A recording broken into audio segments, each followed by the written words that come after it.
yung pwede mong gawin dyan sa kurso mo? Sa course ko po, pwede po ako magtayo ng mga small businesses kasi po tinuruan din po kami na na mag-handle ng isang business.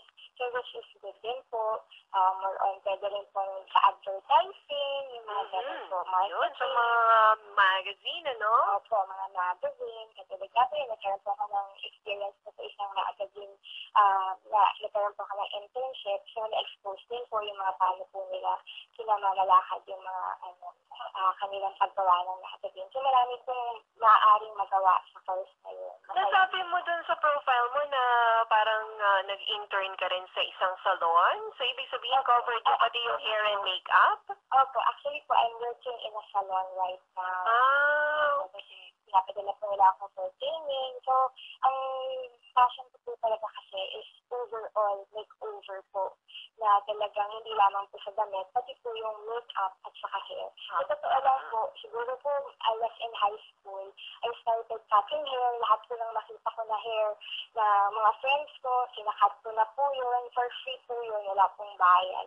Talaga po, ako na po yung naging stylist nila so far po. So, yun po, ganun po ako nag-start. Talagang passion ko na po siya. Pwede ka rin pala magtayo ng salon. Pwede po.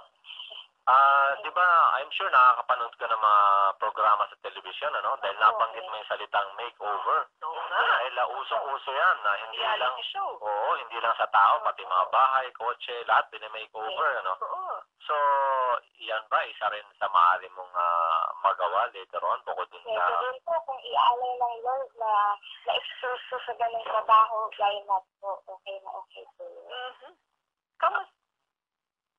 Kamusta yung, kasi lately, di ba, na babalita yung nalilink sa ating presidente. Isang stylist kasi. Magandang tanong yan. Diba? Kaya parang ngayon na highlight yung interest ng mga tao na ano ba ang isang stylist? Ano ba yung ginagawa ng isang stylist? Yun nga, kanina na-mention namin ni Kuya Lem, para lang ba yan sa mga maarte, sa mga mayayaman, o sa mga kagaya ng presidente? Ano ba talaga yung covered ng inyong trabaho? Kaartehan lang ba talaga yan? Hindi naman po. Actually po, maganda rin po ang goal ng isang stylist kasi nakakadagdag po siya ng confidence sa isang tao. Na kung saan, kasi although God said nga po na hindi naman po mahalaga, he does not look at the appearance of the person, pero po, syempre po, para maging presentable tayo in front of everyone. Mahalaga po na napakita din natin na maganda po tayo, na mas i-enhance po natin yung binigay sa atin ni God na beauty. So, bilang isang stylist po, nag-a-add po siya ng confidence, mas i-enhance na po ang kagandahan ng isang tao, at tinutulungan po kapag gandawa, nahihirapan po na mag-ayos ang isang tao. Meron po siyang mga events, katulad nga po ni President Marnol, na lagi po siyang nasa harap ng tao. Kailangan din po na may tutulong sa kanya para magbigay ng advices, ng suggestion, regarding naman po sa kanyang mga look. Para pala siyang part ng PR team, ano? Pero more on sa, yun nga, physical, oo. Abby, mali mo sigurong dahil talagang aral ka, ika nga, hindi lang yung, kumbaga, nag-seminar ka lang ng 1 week. Yung tungkol sa fashion industry sa ating bansa, dahil I'm sure alam natin, sa karamihan sa listeners natin, alam na yung fashion industry sa mundo ay talaga namang malaki ang kita dyan. Mari bang ma-discuss mo ng konti yung fashion industry naman sa Pilipinas? Opo. Dito po sa Philippines, talagang makita naman po natin na natural na po sa atin ang pagpapaganda, na hindi po nawawalan ng tao sa salon. Kung makikita po natin, malaki po talaga ang kinikita, or yung pera po, umiikot po, malaki po ang kinikita sa salon. Kasi po, ang tao, mahaba po ang buhok, lagi po silang pupunta ng salon para magpaayos, magpagupit, pati rin po sa damit. Hindi naman po tayo nahuhuli pagdating sa mga trends sa ating fashion. Siyempre po, humahabol po tayo sa mga good countries such as Europe, such as America. Ganun din po sa Philippines, siyempre hindi po tayo magpapahuli. Kaya po, may mga stores din po na kung saan mabiling-mabili po yung mga damit. Although, minsan po sa atin, kailangan budgeted po tayo. Wala pong problema pagdating sa gano'n. Ayan.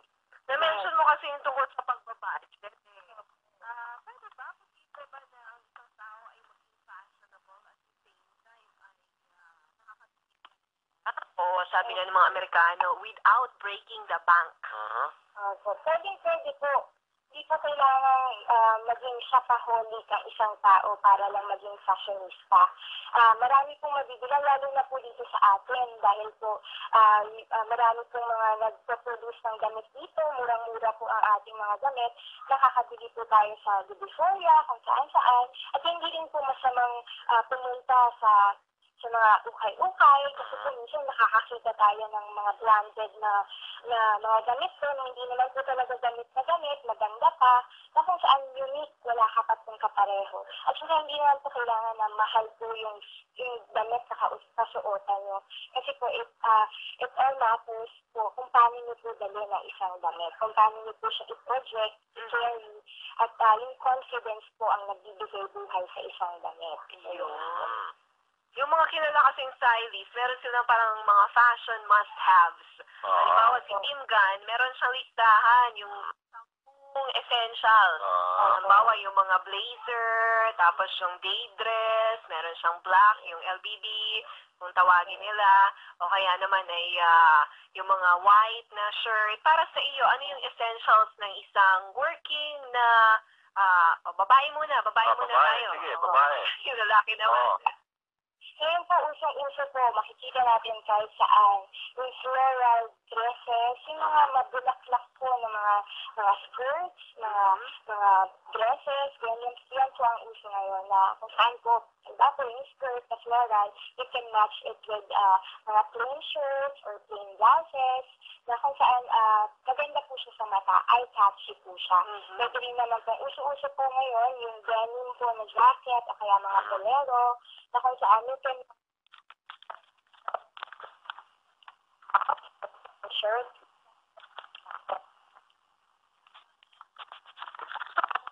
Part siya ng trend? Opo, uso rin po ang mga lace. Actually po, may mga trends naman po na hindi po sila nawawala sa trend or umuulit lang po. But right now, you can see their lace as one of the trendy rin po siya. Part din po siya ng trend. Pero ayun po, ang mostly as we can see in the magazines, yung mga fashion icons, more on printed, more on floral, more on may loud po na colors, pero they match it at the same time with yung mag-turn down po dun sa damit na yun, kung saan yung mga plain lang po. Abi, hindi na ba, kasi sa binanggit mo, loud yung colors at saka mabulaklak, ano? Di ba yung ganyan dating para pang summer yan? Pwede rin po, pwede po siyang pang summer.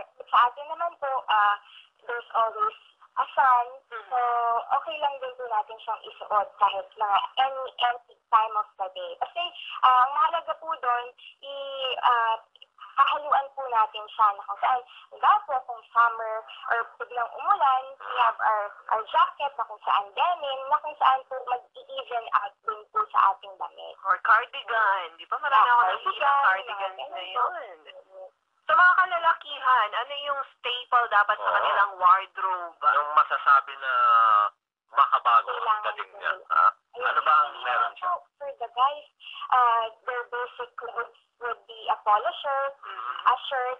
So siguro po mas magandang i-add up nila yun with a little bit of colors na talaga pong maging bold sila pagdating sa color. Kuya, bold raw, bold. Match with the shirt. Pero siyempre po, isipin pa rin po, i-match pa rin po sa skin tone. Yung yun. Na kung saan hindi po siya mangingitim or sobrang puti na po, lalo pa po siyang mamumuti. So, kailangan po talagang isi-check nyo rin po on your own. Kasi lahat naman po tayo, meron po tayong certain color na bagay sa akin. Yeah, ano masasabi mo naman, di ba? Usong-uso ngayon sa usong-uso ngayon ng call center, di ba? Kasi napapansin ko lang pag mga kasabay ko sa MRT, para bang ang suot nila pang snow, ano? Talagang ang kapal-kapal ng damit nila. wala Okay, call center sila. Oo, na halos hindi mo na kailangan hulaan dahil basang-basa mo na. Ano man ang masasabi mo doon? Although siyempre siguro tuwan-tuwa sila, pare-pareho sila ng suot, ano? Opo, I understand them po kasi they wear yung mga pangmalamig po na damit kasi usually po gabi sila. And at the same time, malamig din po sa office nila. So, okay rin po yun na they match their fashion with a little bit of parang European style or American style. No problem po doon. Pero syempre po, pagdating na, maaga na po, tapos ganun pa tayo, syempre po, tayo rin po yung magsasuffer na sa sobrang init, pinagpapawisan na po tayo. So, okay lang po yun if you wear it at night or if it's reasonable, if it's raining outside, okay po yun. And for the call center people, understandable po na they can wear that kasi po, with in terms of their work po and their lifestyle. So, yun po. Every year, merong pinapalabas yung nasa fashion industry na parang color of the year or sometimes colors of the year. Ngayong year ba, ano yung naging parang kulay? Mostly po that I see is green. Green. Yes. Pala ngayon year. Yun, paborito ko yun. Green and violet. Yung mga ganyan. Yan, violet yan. Dami ako nakikita. Opo. Pero as early as now na mag-e-end na yung year, may